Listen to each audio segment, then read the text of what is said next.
বর্তমানে উচ্চ মাধ্যমিক পাশ করা শিক্ষার্থীদের মাঝে এসব বেসরকারি শিক্ষা প্রতিষ্ঠানগুলো ভরসার একটা বড় স্থান দখল করে নিয়েছে। উচ্চশিক্ষায় শিক্ষার পদ্ধতি ও শিক্ষার মান নিশ্চয়তা নিয়ে আজকে আমাদের এই অনুষ্ঠান। Uttara university presents pathway for গ্র্যাজুয়েটসে আমি তনিমা রহমান আছি বাংলাদেশ প্রতিদিনের স্টুডিও থেকে। আজ আমাদের অনুষ্ঠানে আলোচক এবং অতিথি হিসেবে আছেন doctor Mohammad Sultanul Islam sir, associate professor and dean, school of civil environment and industrial engineering, এবং professor doctor AHM Saifullah Sadi sir, associate dean, school of science and engineering. Bangladesh প্রতিদিন স্টুডিওতে আপনাদের দুজনকে আমি স্বাগতম জানাই। আপনাকেও ধন্যবাদ, আর ধন্যবাদ বাংলাদেশ প্রতিদিনের দর্শকদের। বিশ্ববিদ্যালয় তদারকি সংস্থা ইউজিসি বলছে ক্যাম্পাস একজন শিক্ষার্থীর ব্যক্তি পরিচয়ের মাধ্যম। সেক্ষেত্রে এখন দেখা যাচ্ছে যে প্রাইভেট ইউনিভার্সিটিগুলো ভাড়া বাড়ি থেকে শিফট হয়ে নিজস্ব ক্যাম্পাসও তৈরি করছে, এবং নিজস্ব ক্যাম্পাস যখন পাচ্ছে স্টুডেন্টরাও কিন্তু প্রাইভেট ইউনিভার্সিটির প্রতি অনেক বেশি অনেক আকর্ষণ তৈরি হচ্ছে তাদের। কিন্তু সেই জায়গা থেকে উত্তরা ইউনিভার্সিটির পথ চলাটা যদি আমাদের সাথে একটু শেয়ার করতেন। উত্তরা ইউনিভার্সিটি প্রতিষ্ঠিত হয় 2003 সালে। Professor doctor M Azizur Rahman, founder, chairman or board of trustees যদি আমরা বলে থাকি, ওনারা বিশ্ববিদ্যালয়টা শুরু করেছিলেন একটা অন্যরকম, তাদের ছিল একটা আলাদা দৃষ্টিভঙ্গি। Quality education at an affordable tuition, এটা ছিল বিশ্ববিদ্যালয়ের মূল নীতি বা মূল মন্ত্র যদি আমি বলে থাকি। সেক্ষেত্রে প্রায় সুদীর্ঘ 22 বছর হয়ে গিয়েছে। 2023 সালের জুলাই মাসে গত বছর উত্তরা ইউনিভার্সিটি উত্তরায় তুরাগ থানার পাশে পার্মানেন্ট ক্যাম্পাস যেটা আমরা বলি, একটা মনোরম একটা লোকেশনে এখন আমাদের পার্মানেন্ট ক্যাম্পাসটা অবস্থিত। সেখানে আমাদের ছোট্ট একটা খেলার মাঠ আছে, একটা মেইন বিল্ডিং আছে, অ্যাডমিনিস্ট্রেটিভ, ক্লাসরুম, ল্যাবরেটরি সব কিছু। সো আমাদের পার্মানেন্ট ক্যাম্পাসের যে যত ফ্যাসিলিটি লাগে সবগুলো আমরা প্রোভাইড করি। বর্তমান এখন যুগটা হচ্ছে ডিজিটাল। স্টুডেন্টরা সবাই চেষ্টা করে বা খোঁজ খবর নেয় কোন ইউনিভার্সিটিতে পড়বে, সেই ইউনিভার্সিটির ওয়েবসাইট সম্পর্কে আগে জানে, সেই ইউনিভার্সিটির ফ্যাকাল্টি মেম্বার্স যারা আছেন, সিনিয়র টিচার আছেন কিনা, প্রফেসর আছেন কিনা, ল্যাবরেটরি কেমন, সব কিছুই তারা আগে ভালোভাবে জেনে তারপরে ভর্তি হয়। সো আমরা চেষ্টা করি স্টুডেন্ট স্যাটিসফ্যাকশন দিকটা ধরে রাখতে, তারা যেন এখানে এসে মনে না হয় না এখানে আমরা পড়তে চাইনি। আমাদের ইউনিভার্সিটির যে প্লাস পয়েন্টগুলো আছে, ক্যাম্পাসের কথা বললাম, আমাদের highly qualified and dedicated faculty members আছে। আমাদের around 50 foreign PhD holder faculty members আছে। আমাদের অ্যাডমিন স্টাফ আছে এবং ল্যাব টেকনিশিয়ানস আছে। আমাদের highly equipped lab with modern facilities. আমাদের আইটি কম্পিউটার ফ্যাসিলিটিস খুব সুন্দর, চমৎকার। স্টুডেন্টরা এখানে এসে শুধু পড়াশোনা না, পড়াশোনার পাশাপাশি তারা কো কারিকুলার এবং এক্সট্রা কারিকুলার অ্যাক্টিভিটিসও খুব ভালোভাবে তারা করতে পারে। তাদের জন্য বিভিন্ন ক্লাব আছে, social service club, debating club, cultural club, sustainable development goals club আছে, যেটা আমার জানা মতে অন্যান্য কোনো প্রাইভেট ইউনিভার্সিটি বা পাবলিক ইউনিভার্সিটিতে নাই। রাইট। সো আমরা অনেক রকমভাবে স্টুডেন্টদেরকে তাদের যে যুগের সাথে তাল মিলিয়ে চাহিদা এবং সাথে সাথে কোয়ালিটি এডুকেশনটা আমরা ধরে রাখতে চেষ্টা করি। আমাদের এখন ইউনিভার্সিটির মূল মন্ত্র হচ্ছে excellence in higher education and research. Sir, তার মানে কোয়ালিটি এডুকেশনের পাশাপাশি আপনারা এক্সিলেন্স অ্যান্ড রিসার্চটা আরও যুক্ত হয়েছে আপনাদের। জি, আমরা কোয়ালিটি এডুকেশনটা ধরে রেখেছি। পাশাপাশি এখন যেটা আমাদের সব ইউনিভার্সিটির এখন টার্গেট হচ্ছে গবেষণা বা রিসার্চ, তো আমাদের গবেষণা এবং রিসার্চটাকেও আমরা এই সাথে যুক্ত করতে পেরেছি। আর সেক্ষেত্রে আমি স্যারের কাছে চলে আসবো। স্যার, যেহেতু আমরা কোয়ালিটি এডুকেশন নিয়ে কথা বলছিলাম, কোয়ালিটি এডুকেশনের কারিকুলামে উত্তরা ইউনিভার্সিটির কারিকুলামে কি আছে? Actually, you ask a very good question. Uttara University, currently we have 5 schools. Under the 5 schools, we have 14 departments. 14টি department রয়েছে, এবং এই 14টি ডিপার্টমেন্টের আন্ডারে আমাদের প্রায় মোর দেন 30 প্রোগ্রাম রয়েছে। 2023 সালে আমরা সমস্ত ডিপার্টমেন্টের প্রোগ্রামগুলোকে আপ টু ডেট করে outcome based education curriculum develop করে আমরা ইউজিসিকে জমা দিয়েছি, এবং সেটার প্রাইমারি অ্যাপ্রুভাল আমরা পেয়েছি, যার ফলে প্রত্যেকটি প্রোগ্রাম এখন আমাদের আপ টু ডেট সিলেবাসে রান করছে। তবে সিলেবাস করার ক্ষেত্রে আমরা যেটা বিশ্বমানের এডুকেশন নিশ্চিত করার লক্ষ্যে আমরা বিভিন্ন যে আমাদের স্টেক হোল্ডারগুলো রয়েছে তাদের সঙ্গে কমিউনিকেশন করেছি। যেমন ছাত্রদের ইনপুট আমরা দিয়েছি, আমরা ইন্ডাস্ট্রি যারা পরিচালনা করছে বর্তমান সময়ে মার্কেটের কোন বিষয়গুলো, কোন স্কিলগুলো নেসেসারি, তাদের সঙ্গে আমরা কমিউনিকেট করেছি এবং তাদের ইনপুটটা আমরা নিয়েছি সিলেবাস করার ক্ষেত্রে। এছাড়াও আমাদের অ্যালামনাই যারা রয়েছে তাদের আমরা ইনপুট নিয়েছি, কারণ তারা আমাদের এখান থেকে পাশ করে গিয়ে ইন্ডাস্ট্রিতে কাজ করছে, তাদের ফিডব্যাক আমরা নিয়েছি। এবং আমাদের প্রত্যেকটি প্রোগ্রামের আমাদের একটি সিলেবাস কমিটি রয়েছে। এই কমিটিতে দেশের খ্যাতিনামা যে শিক্ষাবিদ রয়েছেন স্ব ডিসিপ্লিনের, তাদেরকে ইনক্লুড করে আমরা এই সিলেবাসগুলো তৈরি করি। এবং সিলেবাস তৈরি করার ক্ষেত্রে আমরা বেঞ্চমার্কিং করেছি, যেমন বাংলাদেশের টপ প্রাইভেট অথবা পাবলিক বিশ্ববিদ্যালয়গুলোর সিলেবাসের কি অবস্থা এবং লেটেস্ট কিনা সেটা আমরা দেখেছি। সাথে সাথে এশিয়ার যে টপ বিশ্ববিদ্যালয়গুলো রয়েছে তাদের সিলেবাসগুলো আমরা স্টাডি করেছি, এবং আমেরিকা, নর্থ আমেরিকার এবং ইউরোপিয়ান যে বিশ্ববিদ্যালয়গুলো আছে টপ র্যাঙ্কিং বিশ্ববিদ্যালয়, সেই সিলেবাসগুলোকে স্টাডি করে বেঞ্চমার্কিং করে আমাদের সিলেবাস আমরা তৈরি করেছি। যার ফলে আমরা এখানে এনশিওর করতে চাই যে আমরা যে সিলেবাসে ছাত্রদেরকে দিয়েছি সেটি বিশ্বমানের এবং আপ টু ডেট এবং latest outcome based education apply করে আমাদের সিলেবাসগুলো তৈরি করা হয়েছে। আমি স্যারের সূত্র ধরে যদি বলি, বর্তমান এই উন্নত বিশ্বের যে কারিকুলাম সম্পর্কে স্যার বললেন, তার সাথে অন্যান্য বেসরকারি ইউনিভার্সিটি থেকে উত্তরা ইউনিভার্সিটি কতটুকু আলাদা? স্যারের সূত্র ধরেই বলি, আমাদের যে কারিকুলাম, আমাদের 14টা ডিপার্টমেন্টে ওবি বা আউটকাম বেসড এডুকেশন কারিকুলাম পড়ানো হচ্ছে। এটা ওয়ার্ল্ড ওয়াইড রিকগনাইজড, এবং আমাদের বর্তমান যে কারিকুলাম আছে সেটা এখন আমরা চেষ্টা করছি বাংলাদেশ অ্যাক্রেডিটেশন কাউন্সিল বা BSc, ministry of education, government of Bangladesh, তারা এটা কন্ডাক্ট করে থাকে। আমরা এখন সেই অ্যাক্রেডিটেশনের দিকে হাঁটছি। পাশাপাশি যে ইঞ্জিনিয়ারিং ডিসিপ্লিনগুলো আছে, সিএসসি, ট্রিপলি, সিভিল, টেক্সটাইল ইত্যাদি, এই ডিসিপ্লিনগুলোর জন্য যে বায়েট বা আইবি অ্যাক্রেডিটেশন নামে পরিচিত, সে অ্যাক্রেডিটেশনের দিকেও আমরা কাজ করে যাচ্ছি, এবং হোপফুলি আমরা খুব বেশি সময় লাগবে না, যখন আমরা অ্যাক্রেডিটেশনগুলো আমরা অ্যাচিভ করতে পারবো, তখন সেটা আমাদের হায়ার স্টাডি বা বাইরের যে ইউনিভার্সিটিগুলো আছে তাদের সাথে আমাদের কোলাবোরেশন করা অনেক বেশি সহজ হয়ে যাবে। সেক্ষেত্রে উত্তরা ইউনিভার্সিটি বাংলাদেশের আর 5টা প্রাইভেট ইউনিভার্সিটি থেকে কতটুকু আলাদাভাবে এগিয়ে যাচ্ছে? এখন ওবি কারিকুলাম যেটা, এটা ইউজিসি থেকে অলরেডি ডিক্লেয়ার করা, সব ইউনিভার্সিটিকে এটা ফলো করতে হয়। আমার ধারণা প্রত্যেকটা প্রাইভেট ইউনিভার্সিটি এটা ফলো করছে, বাট সব across all department or across all program এটা ফলো করছে কিনা আমার জানা নাই। বাট উত্তর ইউনিভার্সিটি আমরা প্রত্যেকটা প্রোগ্রাম এবং অ্যাক্রস অল ইউনিভার্সিটি আমরা এটা ফলো করছি। সেক্ষেত্রে আমরা স্টুডেন্টদেরকে উত্তরা ইউনিভার্সিটি একদম বেস্ট কারিকুলামটাই দিতে পারছি। অবশ্যই আমরা সেটা বলতে পারি। উচ্চশিক্ষার জন্য গবেষণা অতি প্রয়োজনীয় এবং জরুরি একটা বিষয়। সেই জায়গাটা থেকে একটা প্রাইভেট বিশ্ববিদ্যালয়ের পরিবেশ কেমন হওয়া উচিত, এবং সেই জায়গাটা থেকে উত্তরা ইউনিভার্সিটির পরিবেশ কেমন এবং কি কি সুযোগ সুবিধা দিচ্ছে বলে আপনি মনে করেন? Definitely, research is very important for higher education. And আমরা জানি সবাই যে বাংলাদেশ রিসার্চের ক্ষেত্রে একটু পিছিয়ে আছে, বাট রিসেন্টলি আমরা জেনেছি যে বেশ কিছু পাবলিক এবং প্রাইভেট বিশ্ববিদ্যালয় প্রচুর সংখ্যক রিসার্চ পাবলিকেশন করছে ইদানিংকালে। উত্তরা বিশ্ববিদ্যালয় 2023 সাল থেকে আমাদের রিসার্চ গ্র্যান্ট বাৎসরিক একটি প্রোগ্রামের আয়োজন করে থাকে, এবং আমাদের ছাত্র, শিক্ষক এবং কর্মকর্তা যারা রিসার্চ করে তাদের জন্য কতগুলো ফ্যাসিলিটি আমরা দিয়ে থাকি। যেমন একটি হচ্ছে যে তারা রিসার্চ গ্র্যান্ট হিসাবে অ্যাপ্লাই করতে পারেন এবং বিশ্ববিদ্যালয় সেখানে নিজস্ব ফান্ডের ব্যবস্থা করছে। At the same time, whenever a student or a teacher publishing any papers in an index journal, বিশ্ববিদ্যালয়ে তাদেরকে ইনসেন্টিভের ব্যবস্থা করেছে।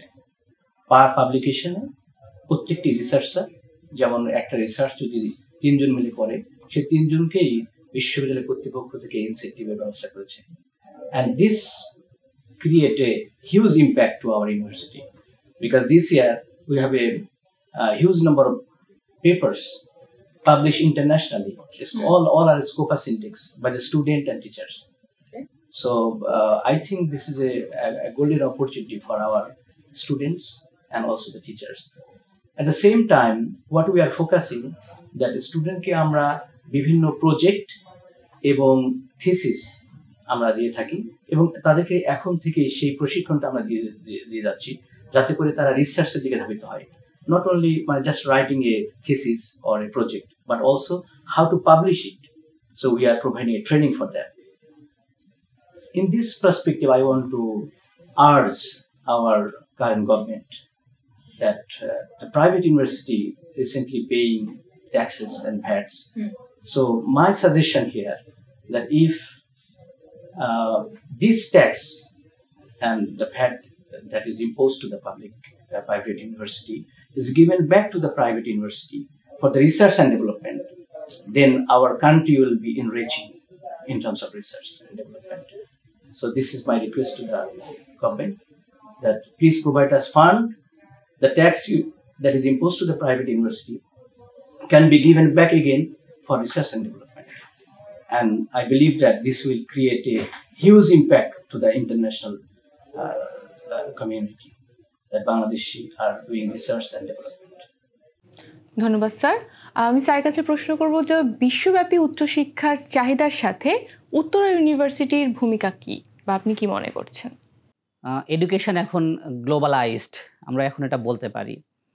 সো উচ্চশিক্ষার জন্য আমাদের বর্তমানে যে স্টুডেন্ট এবং টিচার্স আছে, ফ্যাকাল্টি মেম্বার্স, তারা সবাই স্টুডেন্টদের জন্য আমরা বলি যে গ্র্যাজুয়েশন করে তারা বাইরে হায়ার স্টাডি করার একটা স্কোপ আছে। আমরা এখানে স্টুডেন্টদেরকে গাইড করি, মোটিভেট করি, probably scholarship or financial assistance যে নামই আমরা বলি না কেন, বাইরে ইউনিভার্সিটিগুলো যখন এগুলো অ্যানাউন্স করে তখন how to get that assistance or financial benefit, আমরা আমাদের এখানে সেল আছে স্টুডেন্টদের জন্য ডেডিকেটেড সেল, তারা এটা আমাদের স্টুডেন্টদেরকে প্রোভাইড করে থাকি আমরা। ফর টিচার্স, আমাদের যারা লেকচারার হিসেবে জয়েন করে প্রভাষক হিসেবে, তাদের মাস্টার্স বা পিএইচডির জন্য তারা যখন স্কলারশিপের অ্যাপ্লাই করে তখন আমাদের উত্তর ইউনিভার্সিটির পক্ষ থেকে তাদের স্টাডি লিভ আমরা প্রোভাইড করে থাকি, যেন তারা নির্বিঘ্নে তাদের স্কলারশিপে মাস্টার্স বা পিএইচডি যে প্রোগ্রামে তারা ভর্তি হবে তারা যেন নির্বিঘ্নে কমপ্লিট করতে পারে এবং ফিরে এসে আবার যেন আমাদের এখানে জয়েন করতে পারে সে ব্যবস্থাও রাখা আছে তাদের জন্য। স্যারের সূত্র ধরে বলি যে আমাদের গবেষণার জন্য উত্তর ইউনিভার্সিটিতে centre for research and training, যেটা সিআরটি বলি, যেটার মাধ্যমে আমাদের গবেষণার যে ফান্ড বা প্রজেক্টগুলো আমরা অ্যালোকেশন করি, সেখানে আমরা সবসময় এনকারেজ করি স্টুডেন্টদেরকে বিভিন্ন টিচার্স বা ফ্যাকাল্টি মেম্বার্সদের সাথে কাজ করার জন্য, যেন রিসার্চ ন্যাকটা তাদের মধ্যে গড়ে ওঠে এবং তারা যখন ফাইনাল ইয়ারে পড়বে তখন তারা যেন বাইরের দেশগুলোতে হায়ার স্টাডির জন্য অ্যাপ্লাই করতে পারে। কারণ বাইরের মাস্টার্স বা পিএইচডি প্রোগ্রামগুলো নর্মালি শুধুমাত্র academic qualification is not enough, সেখানে তাদের সাথে রিসার্চ, ন্যাক, পাবলিকেশন আছে কিনা, এক্সট্রা কারিকুলার অ্যাক্টিভিটিসটা অনেক, সো এই জিনিসগুলো যেন তারা ডেভেলপ করতে পারে, আমরা সেই চেষ্টাটাই করে থাকি। স্যার, কয়েক দশক ধরে বেসরকারি বিশ্ববিদ্যালয় দেশের উন্নয়ন এবং সমৃদ্ধিতে ভূমিকা রাখছে এবং দেখা যাচ্ছে যে অনেক সময় এবং রেগুলারলি এখন বাইরের দেশের থেকেও কিন্তু আমাদের দেশে বিদেশি স্টুডেন্টরা পড়ালেখা করতে আসছে। যে কিছুদিন আগেও আমরা যেটা দেখেছি যে আমাদের দেশ থেকে শুধু পড়তে যায় না, বাইরের দেশ থেকেও অনেকে পড়তে আসছে, এতে আমাদের দেশের ইকোনমিক্যালিও অনেক আমরা বৈদেশিক মুদ্রা অর্জন করতে পারছি। সেক্ষেত্রে আপনার কাছে আমার প্রশ্ন যে উত্তরা ইউনিভার্সিটি উন্নত বিশ্বের বা বিশ্ব অন্যান্য ইউনিভার্সিটির সাথে শিক্ষার মানটা কতটুকু সুনিশ্চিত করতে পারছে? Thank you for the question. আমরা সবাই জানি যে উত্তরা বিশ্ববিদ্যালয়, নট অনলি উত্তরা বিশ্ববিদ্যালয় বাট অলসো প্রাইভেট বিশ্ববিদ্যালয়গুলো আমাদের ইকোনমিতে হিউজ কন্ট্রিবিউশন করছে। কিভাবে?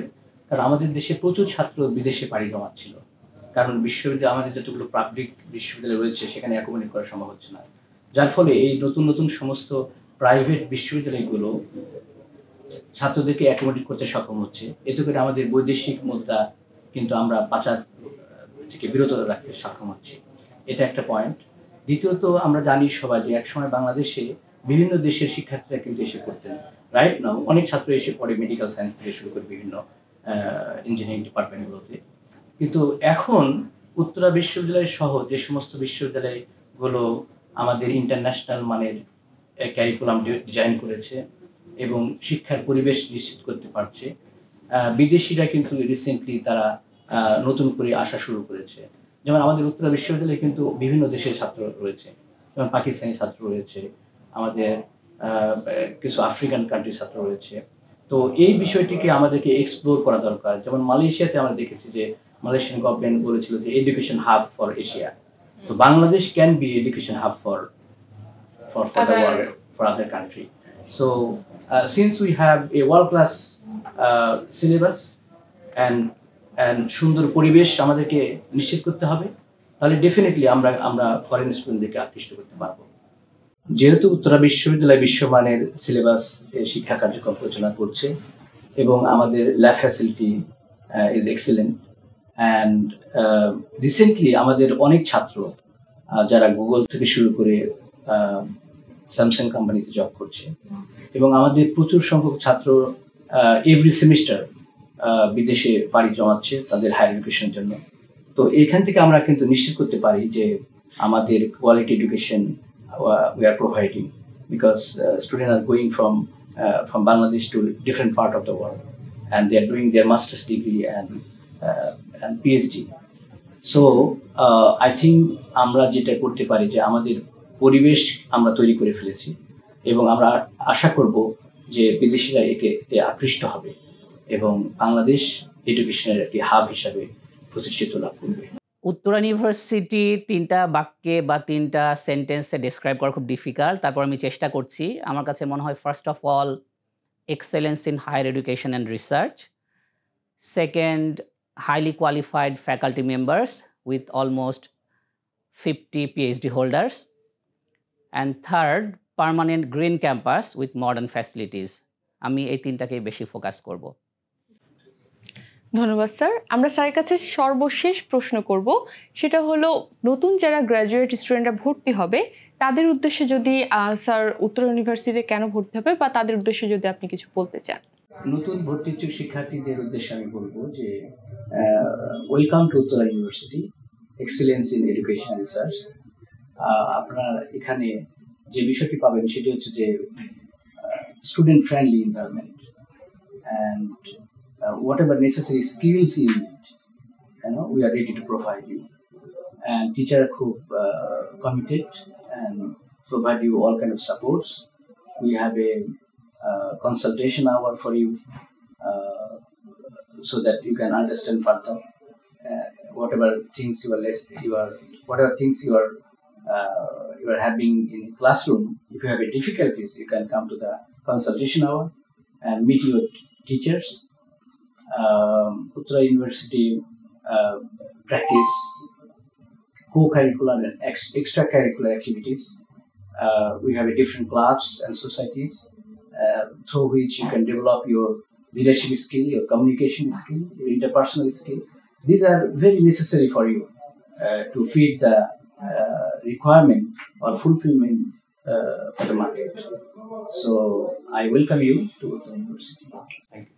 ধন্যবাদ স্যার। স্যার, বাংলাদেশ প্রতিদিনের দর্শকদের উদ্দেশ্যে যদি আপনার কিছু বলার থাকে উত্তরা ইউনিভার্সিটি সম্পর্কে, যদি আপনি কাইন্ডলি বলতেন।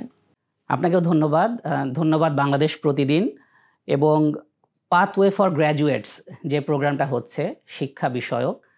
আমরা প্রফেসর সাইফুল্লাহ সাদি এবং আমরা উত্তরা ইউনিভার্সিটির পক্ষ থেকে এরকম একটা সুন্দর অনুষ্ঠান আয়োজন করার জন্য ধন্যবাদ জানাচ্ছি, এবং এই ধরনের অনুষ্ঠানের মাধ্যমে যে সকল ভর্তি ইচ্ছুক শিক্ষার্থী তারা বিভিন্ন পাবলিক এবং প্রাইভেট ইউনিভার্সিটিতে যারা ভর্তির জন্য চিন্তা করছেন তারা অনেক বেশি লাভবান হবেন। অবশ্যই একটি প্রশংসনীয় উদ্যোগ।